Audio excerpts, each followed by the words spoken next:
Welcome to Seek Reality with Roberta Grimes. Joyous conversations about what the afterlife evidence and modern science combine to tell us is true about our one reality. You have nothing to fear. You are eternal and you are perfectly loved. Knowing the truth changes everything. Now, here's Roberta. Welcome to Seek Reality. I'm Roberta Grimes, and I'm so happy you're with us today. My dear friends, at about this time every year, we visit with someone who joins us to talk about an old friend of Seek Reality. He or she, and sometimes it's been a she, comes to share with us a burgeoning spiritual movement that's based in a better understanding of what really is going on. Many people are familiar with spiritualism, which is a 19th century spirits-based movement based in England. And Spiritism is something different. Spiritism also began in the 19th century, but it's based in the 19th century teachings of Allan Kardec. And while it's now robustly based in Brazil, it's also a pretty rapidly growing spiritual movement in the United States as well. And the U.S. Spiritist Federation is holding its 18th Symposium on September 21st in Boston. It's called Life Through the Lens of Immortality. And I just really have to say, I love that title. We are always, each year, delighted to help them get the word out. So we always have someone come and talk about it. And this year, one of my favorite people in the U.S. Spiritist Federation has sent us Peter Hayes again at my request, because we so much enjoyed talking with him, frankly, the last time he was here. Peter Hayes works at Spiritist Group Love and Light in Newark, New Jersey. I've forgotten what that is. He's told me before. He's also the current outreach director of the United States Spiritist Federation and is an active participant in the Tri-State Spiritist Federation as well. Peter has published several children's books with his wife through their company, which is called Sem Fronteiras Press, and with other publishers in Brazil, Colombia, and the U.S. And their books are adorable. I've seen them. He has an extensive background in theater, and he holds a Master of Fine Arts in Dramatic Writing as well from New York University. He currently also works in commercial real estate. Peter, welcome. I'm so glad you're back again. It's great. It's really great to have you here. Thank you. It's a pleasure to be here. I appreciate the invitation. So let's just talk a bit about Spiritism itself, because it's different from spiritualism. Right. Just tell us a little about it from people who aren't familiar with it. Well, Spiritism was originated with the efforts of Allan Kardec, who that was a pseudonym, that name. And he was a French educator who was interested in the phenomena of spirits. At first, he was a little skeptical about it, but to make a very long story short, he put together what's called the Spiritist Codification, which is made up of 5 books. The Spiritist book, which was first published in 1857, and then a revised edition in 1858. And then came the Medium's book, which was an in-depth study of mediumship. And then the third book was called The Gospel According to Spiritism, which is a understanding of the teachings of Jesus from the perspective of us being immortal spirits. And then the fourth book was the book Heaven and Hell, which in part focuses or questions certain traditional teachings like hell's a place of permanent punishment, and rather it suggests that what we experience on the other side is really a state of our current state of being, and that it's subject to change. And the more that we evolve and work on our spiritual progress, the more the environment that we experience on the other side will change. Generally, it's a comment about cause and effect. And then the last book is a book called Genesis, which focuses on some of the overview of the Spiritist philosophy, religion, and science. It touches on some of the experiences that Jesus went through and the implications that are in that. So Spiritism began with what's called the Spiritist codification, those 5 books. Spiritism is really a combination of philosophy, religion, and science, and it applies all 3. Philosophy in part because philosophy in trying to understand the nature of our existence, understanding what truth means, understanding our responsibilities in the world, understanding the nature of mind and language and so forth. Philosophy is based on rational or logical explanations for things. But that's not the only way we have information. The religious aspect in Spiritism is that it follows the teachings of Jesus. You don't have to be a Christian, I would like to suggest, but rather, if you look at the universal teachings of Jesus, there's a strong focus on Christianity as the religious foundation of Spiritism. But I know people who are not Christians who are very interested and attracted to Spiritism. And I'll explain why in a moment. And then the third part is science, because Spiritism strongly advocates in investigation of what we call spirit phenomena, or at least raising the question, the nature of our existence. Is it purely a physical cause, or are there non-physical causes as well? What's the real nature of causality when it comes to the nature of our existence? And so Spiritism encourages scientific inquiry into areas like mediumship. In fact, Spiritism argues that mediumship is a very legitimate way of proving that there is a non-physical world out there, and in particular that spirits exist and that spirits are immortal, and that the purpose of spirits and why we exist to begin with is to work on our spiritual progress. You mentioned spiritualism. One difference between spiritualism and Spiritism is that Spiritism does emphasize reincarnation as being the vehicle for our spiritual progress. And in doing so, what Spiritism is saying is that when we go through the process of reincarnation, every time we come back, it's an opportunity to develop another aspect of our very selves, our very being. It is impossible for any of us to learn everything and experience what we need to experience to develop and further our spiritual progress in a single lifetime. And so Spiritism tries to make the logical argument that if we only had one chance and one chance only, and we were only the product of the physiology of our bodies, and that's it, and it all ends when we die, then none of us would have a chance of ever achieving any great significant spiritual progress. Yes, right. We can make a lot of progress in a single lifetime, that's true. Right. But do we really experience enough in one lifetime to accomplish everything that we're capable of accomplishing?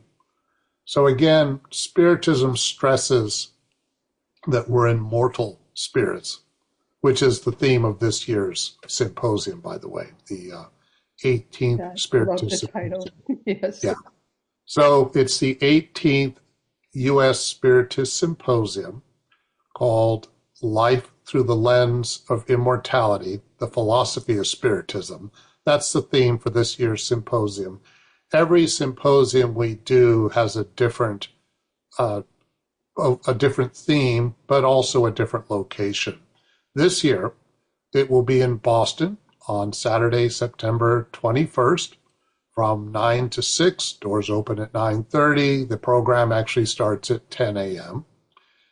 And it will be at the Westin Copley Place Hotel, which is in Boston, happens to be 10 Huntington Avenue. That's a little bit west of downtown Boston, a little bit southwest of Beacon Hill, and kind of in the back row area. And the entire program will be at that one location on that day. And for more information, it is www.spiritistsymposium.org. And there you can not only register for the program, but you'll get all the information on what the program is, who the speakers are going to be, and the logistics of how to get there. And all this information will also be attached to this broadcast. So there's no need to drive off the road trying to write that down. Right. We'll Okay. use that information, or you can just, if all else fails, just send me an email and I'll make sure you have that information. But Okay. I think that this is a very, very useful and important organization. That's why we try to publicize it every year. I did study what Allan Kardec was doing I think couple decades back.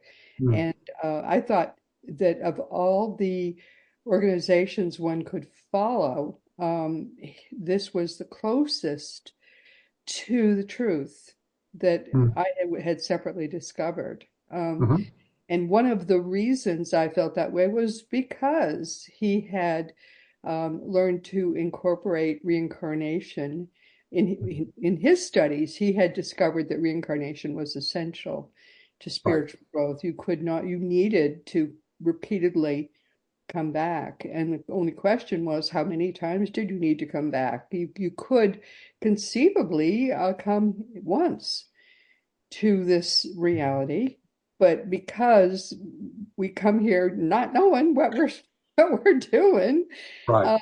You have to come back usually at least a few times in order to learn. Yeah. Spiritism does say or emphasize that as spirits, whenever we began, we're born simple and ignorant, as they say, which means we're not dumb, rather we just don't know a lot of things. Don't know what's going on. So right. We have to go through all the trials of life, the vicissitudes of life, in order to gain experience to learn from our mistakes. But Spiritism stresses that God, besides being all-knowing and all-compassionate, that God will give us as many times as we need in order to learn the lessons that we need. So a very simple analogy is if you're in school and you're in a grade and you're struggling to get good marks, so to speak, if you don't do well, you'll get a chance to repeat and try again. Right. Rather than be punished and humiliated because you're such an awful, terrible person and you should have known better. It's rather it's a more compassionate approach in which it is a given that we're going to make all kinds of mistakes. And, it's a little bit like when Jesus was on the cross and he said, "Forgive them, Father, they know not what they do." Rather than being angry and vindictive at those who directly called for his crucifixion and then those who were whipped up into a frenzy, collectively, they were individuals who didn't know what they were doing, really, because they had no idea what the long-term implications of their acts were. And how often do any of us go through that kind of experience where we do this choice, we make that choice, but we don't really know what we're doing? But God understands that, and God knows that we're like little children in the beginning, and we have to learn. But then the other part that Spiritism stresses is that as we go through the reincarnation process, however many times it takes, there's not a set number. It could be a few, it could be several. Probably for most of us, it's several. But whatever we go through, we're expected to learn as we move along. And the more we learn, the more we begin to develop consciousness. This is, of course, a cornerstone of psychology, and psychology is a subject that Spiritism is very interested in and very supportive of and spends a lot of time. There are programs that focus on Spiritism's relationship to psychology. The psychology of spirituality is one program that the United States Spiritist Federation does. And one of the reasons for that is because consciousness is key. the more we develop consciousness, of course, the more responsibility we have. And the more responsibility we have, the more we're subject to all of the possibilities of cause and effect. And Spiritism, by stressing reincarnation, is also stressing cause and effect. Whatever actions there is some kind of reaction. The reaction varies a lot depending upon not only what we do, what acts we commit, but what our intentions are, how much we know, how much we don't know. Do we try to make amends if we realize we made a mistake, or do we not? Again, what kind of responsibility do we take for everything that we do or everything we don't do? Do we have the emotional honesty and the courage and the humility to, for instance, admit when we've made mistakes? And that's one type of, if we do, then we're liable to have one type of reaction of some kind. Mm-hmm. Whereas if we just go through life and make no apologies, I've never done anything wrong, and have no humility whatsoever, right, that might be a more severe reaction.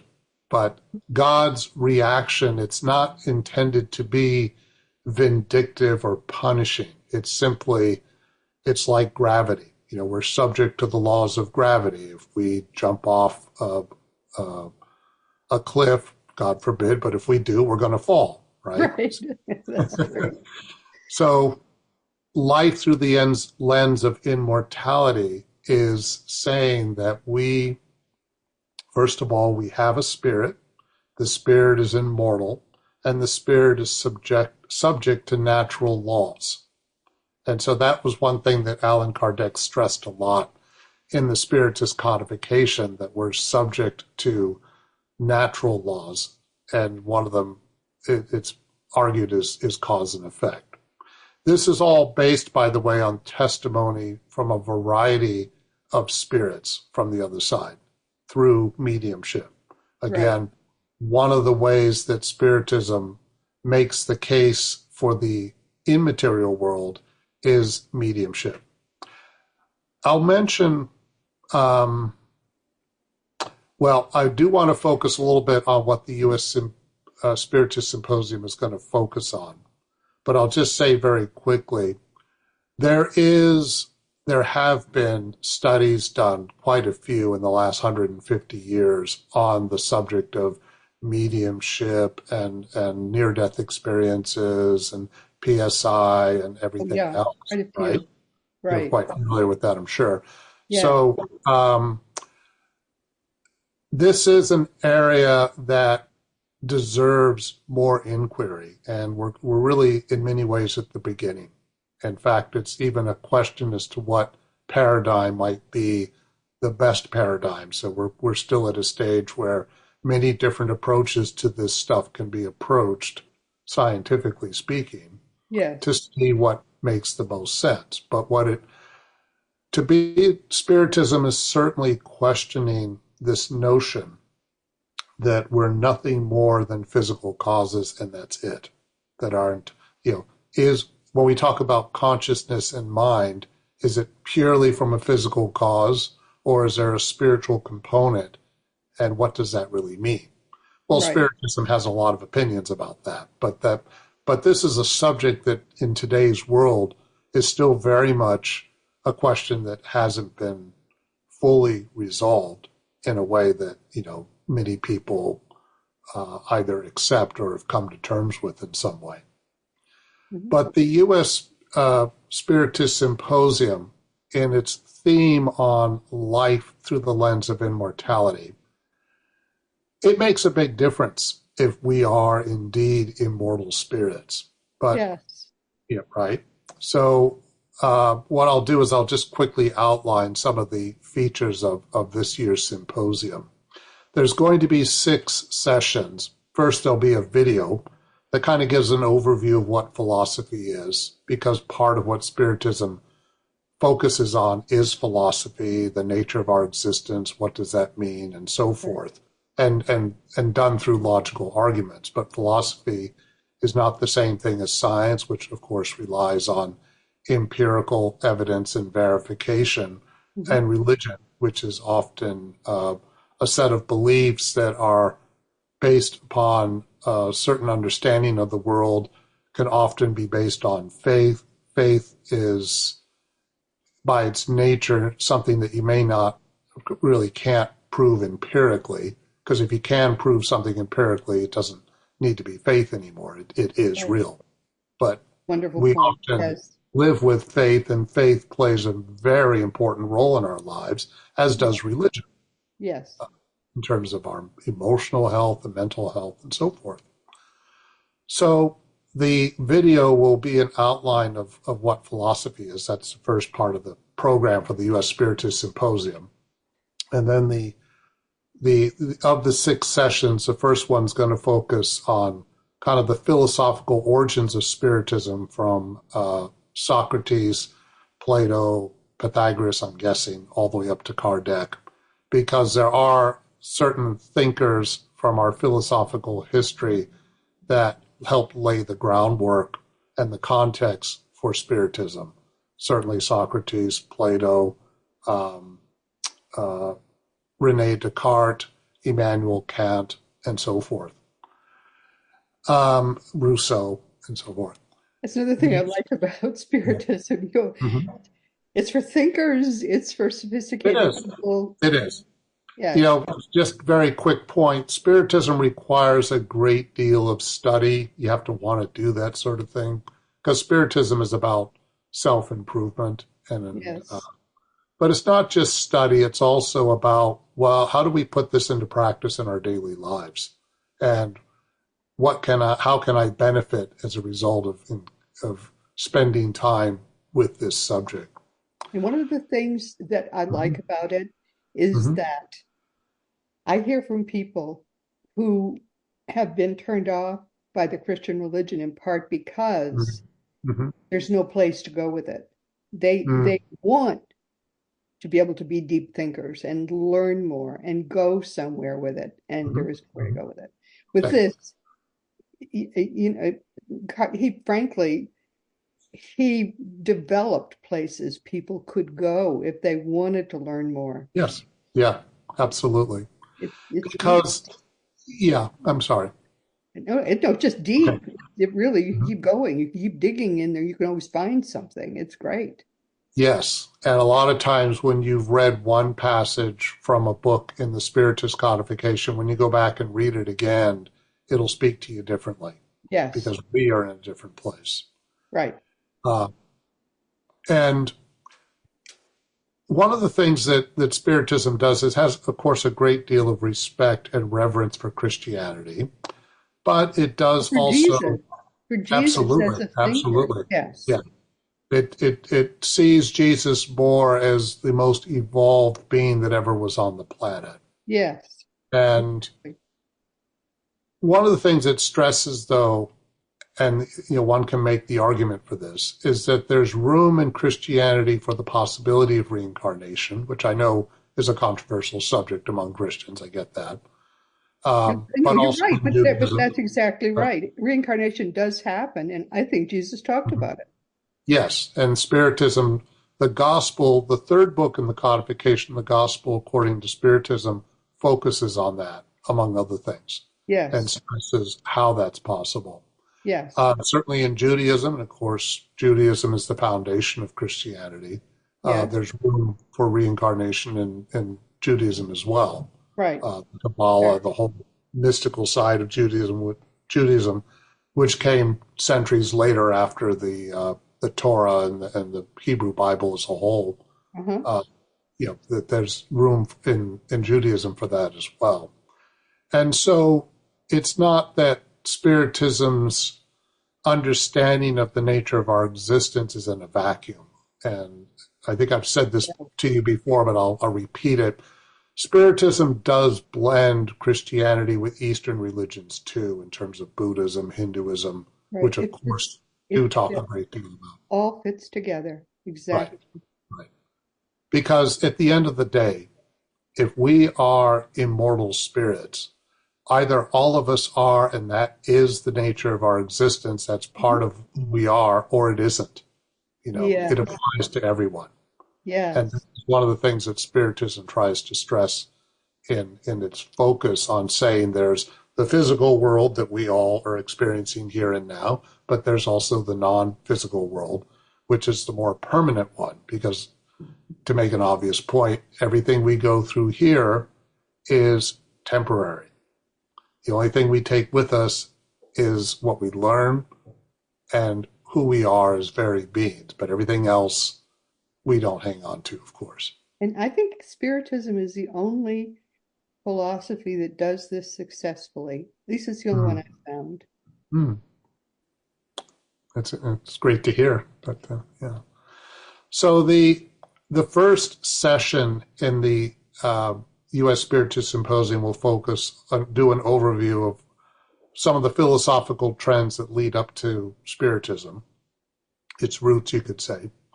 The second will be a panel discussion that focuses on the nature of our immortal souls, our immortal selves. So we'll focus on areas like reincarnation, immortality, free will, and so forth. And these sessions are each roughly about 50 minutes to an hour each. The third one is going to be a youth panel, because one of the features of the U.S. Spiritist Symposium has been to involve the youth, and they will share with us what life is like for them, and talks about how the Spiritist approach is for everyone, but it also helps youth by giving them a lot of ways of coping with some of the things that they go through at that stage in their lives. And then so that'll be, that's always a wonderful panel, and we often have, I know some of the youth that'll be speaking, and they're very sharp and they're very thoughtful, and it's very encouraging to see how they see the world and how insightful they can be. And then the fourth session will be the moral and ethical dimensions of life in the spirit. This one's going to focus a little bit more on the role that mediumship can play, not only in our lives, but more specifically in our spiritual progress. Not everyone is. In theory, all of us have some capacity for mediumship, but not everyone is an overt, or we often use the word ostensive medium. But Right. nevertheless, mediumship is the vehicle through which we can have contact with the non-physical world, and therefore it plays a very significant role in our spiritual progress. So that panel, or that session number 4, will focus on the implications of that. And then session number 5 is going to focus on the scientific investigations, some of them that have been done on what we call the afterlife, and what some of what discoveries have been made up to this point, but arguing that there is compelling evidence out there that there is a non-material cause for things as well as a material cause, as outlined through a spiritual component, or just saying, basically addressing the subject that I mentioned before, that, is the totality of our minds only through the physiology of our body and our brains? Is it all the workings of synapses and neurons and so forth? Or is there something beyond that too? Which again is very much a subject that has not been resolved in the world of science by a long shot. But Oh, yeah, never. that's for sure. Right. And then the last session will just be a Q&A with some of the participants from the previous sessions.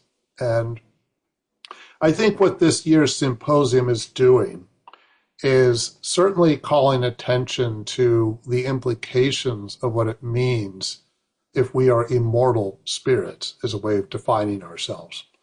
And it's going to focus on more of a theoretical, philosophical implications of that. It's also going to focus on some scientific studies done in this field, but it's also focusing on the practical. How do I apply this to my everyday life? What does this mean for me as an individual? And what can I take How do, I mean, there's a lot of ways to tackle that question, but if we see ourselves and understand that we are immortal spirits, doesn't that have a profound effect on everything that we go through from one day to the next as to how we respond to it, how Right. we handle it? If you feel that you have just one shot and that's it, and there's no more life at all, and we evaporate into nothingness, well, that's a lot of pressure if we feel like we didn't succeed. And if But we the point feel, is, it's yeah, fundamentally wrong. It's mhm, it's untrue. That what frustrates me about the mhm, fact that science peddles that idea, mhm, which it still mhm, does, although right, a little bit less than it used to. It's more questioning now than it ever has yeah, been. right, But but that's the point is it's a wrong-headed idea that and there's so yeah, much evidence now that life does continue. right. Um, At the end of the is day, yeah, is there a sorry. cost for this? Is there a cost?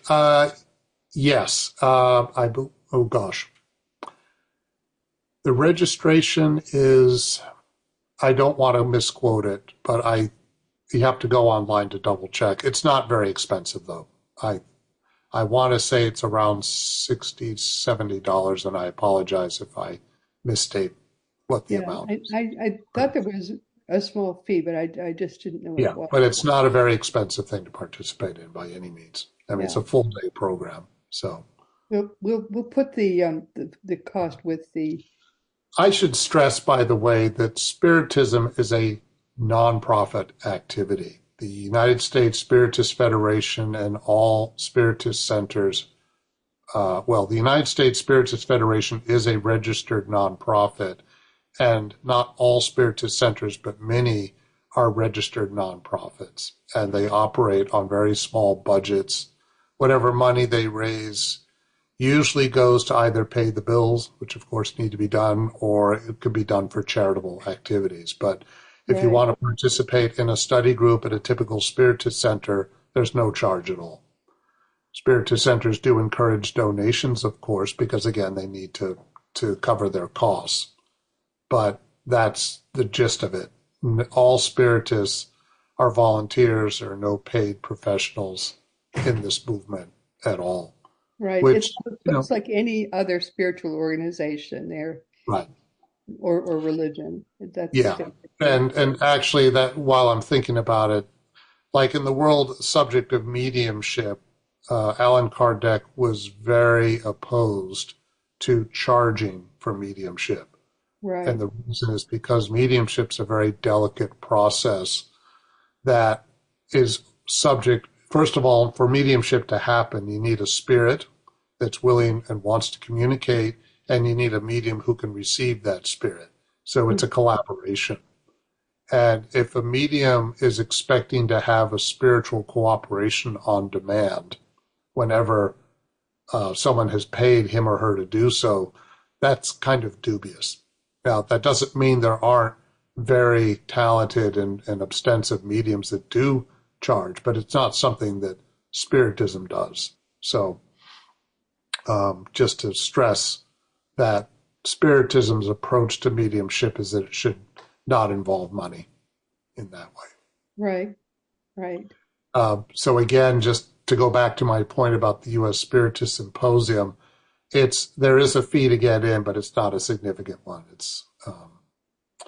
And again, you can study Spiritism at a Spiritist center absolutely free. And the beauty of it is they're really all religions are are flying amber. They're frozen in time at a mhm, period when mhm, people didn't know much about the world and mhm, they stopped growing at that time, mhm, whether it's 2,000 years ago, 1,500 years ago, whenever it was. mhm, And unlike any of those institutions, mhm, uh, Spiritism is always learning, always Yeah. growing. And that makes it unique as far as I'm concerned. They're always trying to ever better understand what's Mhm. really going on. I mean, Allan Kardec stressed, for instance, that he laid out a lot of hypotheses and he did investigation. He did a lot of experimentation with mediumship to better understand what this is about. But he also said that as time goes on, if science discovers something about the nature of our existence that has resolved the question once and for all, whatever that may be, we have to follow science. So Spiritism stresses flexibility. We don't know everything. There are certain things we do know. There's a lot we don't know, probably generally speaking, more that we don't know than what we do know. And we have Right. to be able to adapt as knowledge comes in, as evidence comes in, as insights come in. But at the same time, it does stress that truth will stand the test of time. And that's one way to know if something has validity or not. If we're if one's propagating an idea that may be very fashionable but is kind of flawed, Mhm. time will resolve that so that eventually, if it's really um, a sophist idea of some kind, it will eventually be seen for what it really is. Yes, yes. Well, that's it. This is fun. I always love to talk to you about all of this Okay. and what these Mhm. people are doing because Mhm. precisely because this is a different spiritual movement. And this is a Mhm. wonderful way for someone or for a couple or for a family to, spend a Saturday and Yes, be learning about something new, that is actually an ever-growing situation. it's a great way to meet people because there are spiritist centers. There's a few of them in the Boston area, especially up in Cambridge and west of Cambridge and so forth. So there are people from the Boston area who will be there. There are spiritist centers in Connecticut, and I'm sure people from there will definitely be coming. There are spiritist centers in New York State as well as New Jersey, and all of us will be going there. There are spiritist centers in Florida, quite a few, and people from there will be coming. There are spiritist centers in Texas, same thing, California as well. There are spiritist centers in many parts of the U.S. So those are the ones that probably have the most spiritist centers, but there's Washington State, there's Oregon, there's Chicago, certainly, Ohio, um, and I'm no doubt I'm missing others. Uh, Learned recently about one in Nevada, in Las Vegas area, and so forth. So there's um, spiritist centers in many areas. North Carolina, for instance, and Maryland, of course, has got a very active community, as well as Virginia. And so people who are often the U.S. Spiritist Symposium is made up of people from all over the country if they can make the trip. And, But the point is that unlike most religions, this is a fairly rapidly growing movement, which is spiritual in nature Mhm. and where you can grow as a spiritually oriented person. Yes, and you're Well, not being asked to give up your religious background. So if you are a Christian and practicing Christian, you can there's no effort to try to convince you to stop doing that or anything like that. this is a way you can add. Yes. Yes, you can add to it. If you're Jewish, you could be involved in Spiritism. I don't see why not. No. Uh, I Right. Muslims generally don't believe in reincarnation per se, but if one comes from that background and is open to this and is intrigued, we're not going to tell them anybody that you have to give up your religious orientation in order to be a spiritist. We have unfortunately, come to the end of our time. Okay. And um, Morrison, my cat has actually not my cat, my daughter's cat has jumped in my lap to let me know that that's the case. It said, stop talking and let me out. So instead, I think I'm just going to say, we've come to the end of our time. What do you want people to take from this experience of hearing us talk about this? What do you I hope? think the important thing is this is an invitation for all of us to really think about what does it mean if we define ourselves as immortal spirits? Say that What again, does that because mean? that sounded very important. Say that What again. does it mean when we define ourselves as immortal spirits as opposed to physiological beings that once we die, that's it? What And does it there's, mean? Think more deeply about what that means. yes, I think it changes everything. it Every, changes everything. It raises all kinds of questions about responsibility and how that plays a role in our life. It makes a big difference if you go through life believing there is a future and we will play a role in that and we're answerable to the future in some way versus going through life with this attitude of there's no tomorrow and everything I do doesn't matter anyways. yeah, absolutely right. So that to me is a large part of what this symposium is going to try to touch on. It's a big subject, of course, but Oh, it's gigantic. yes, Because if life is eternal, it changes literally everything. everything. It's a major foundational shift as to who we really are. Yeah, it changes everything. Wow. All right. Well, Mhm. I guess that's what your life and mine really are about, helping people grapple with first coming to understand that that's Hmm. true, Right. and then figure out what it really means in Yeah, each because life. everything we go through now, even if it's really, really big and it's really overwhelming, if we're immortal spirits, everything we're going through now is just a tiny little pinprick of the entire journey that we're on. Yeah, It's because that it's journey is forever. it's the planet Earth in relation to the entire universe. Yeah. And for us, this is like the center of everything. It's sometimes it feels that way. All the things we go through on a daily basis. But But in the grand scheme of things, it's nothing. it's That's right. it's just a moment. It's just a moment. It's something, It's but important, and I'm not minimizing it. We should make the most of that moment.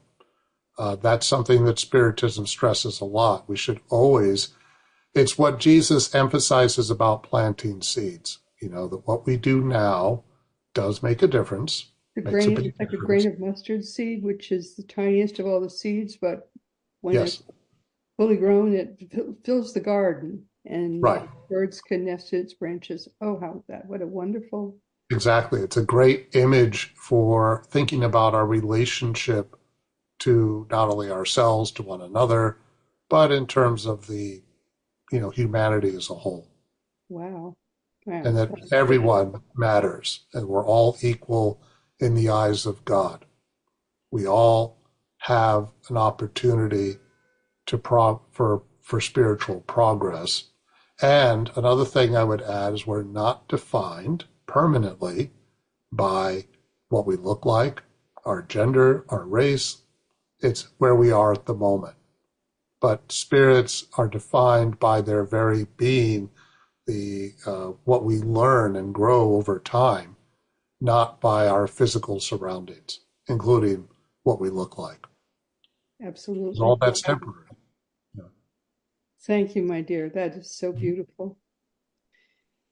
Well, everyone, we have come to the end of our time.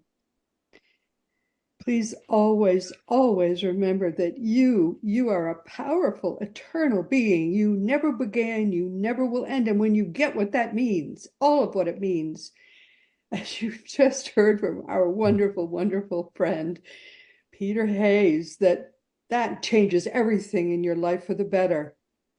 Next week, our guest will be Nicole Froelich. She'll be here just for the second time, but when she was here for the first time, I heard from a lot of people that they wanted to hear from her again. So she's coming back as soon as I could get her back. She refers to herself as a practical mystic who does intuitive life coaching, inner child healing, and the reclamation of one's secret self. She says that this process uncovers the hidden strengths, talents, and untapped purpose of the soul. She has more than 25 years of experience in the realm of healing the mind, body, and soul connections. And she's discovered methods that can help people to rebirth themselves and emerge as their most authentic self in the greatest path of their destiny. She made, really, as I say, quite an impact the first time, so I invited her to come back. I think you're going to love this, so please be sure to join us again next week. And today, we've been talking with Peter Hayes. Now, I have loved having Peter Hayes with us once again to talk about the Spiritist Federation, because I've come to really love the Spiritist Federation. And unlike every other Spiritist spiritual group that I have ever heard of, I think that they're about the future. They're about growth, and not only about the past, because we've got to be connected with our past as well as about our future. Now, the U.S. Spiritist Federation is holding its 18th Symposium on September 21st in Boston. It's called Life Through the Lens of Immortality. And in one day, if you're anywhere near Boston, I really recommend you think about this. September 21st in Boston, in one day, you can come to know who these people are and what they are about. And I really urge you to do it, because if you have a background in, say, Christianity, they can take you with Jesus into a future beyond what is a very limiting religion. And if anyone knows that, wow, it's me. Spiritism is growing quite rapidly now in America, because a lot of people have found Christianity to be so limiting. Allan Kardec, and that I remember now, is it's a pseudonym. That's not the name of the man who actually founded this, but he was a real deep thinker, and he used and broadly read, and he used some of the greatest teachings of the greatest people who ever lived to build something which I think is really extraordinary. And I think you'll be delighted if you go to this one-day event. You'll learn more about it in the materials that go with this recording. But golly, I think you ought to try it. I'm going to see if perhaps Sandra Champlain can also give them some publicity. We're delighted each year to help them get the word out.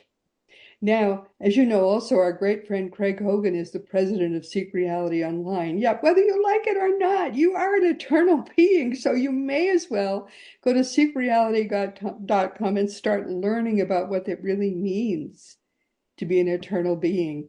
Get ready, because sooner or later the day will come when you finally get to go and learn the ultimate truth from those who are already there. They'll welcome you, they'll show you around, but it would be nice if you knew a little bit, sort of like studying the places where you're going to go on that ultimate trip around the world. You may as well get to know a little bit about it beforehand. And teachingsbyjesus.com is your single resource for all the beautiful divine truths that are brought to us in perfect love by the greatest teacher of them all, Master Jesus. Also, as you know, I have books, but there's no time to talk about them because we've already run over our time. And if you want to talk about anything at all with me, or just say hi, you can always go to the green contact block on robertagrimes.com and just send me an email. I answer all my emails, but it can take a couple of weeks now because I get so many of them. And all of the more than 550 past episodes of Seek Reality are available wherever audio podcasts can be found. And the new video episodes, of which I guess, I don't know, there are 100 or more now, are all available on Roku, Fire Stick, YouTube, and elsewhere. Meanwhile, this has been Seek Reality with Roberta Grimes. Please enjoy, please make the most of this coming week in our one reality, always knowing that you are a powerful, eternal being, and you, most of all, in this whole gigantic, eternal reality, you, most of all, are infinitely, eternally, and perfectly loved. You've been listening to Seek Reality with Roberta Grimes. Roberta blogs and answers questions at robertagrimes.com. Join us every week as we explore what the afterlife evidence and modern science combine to tell us is true about the one reality we all share. Knowing the truth changes everything.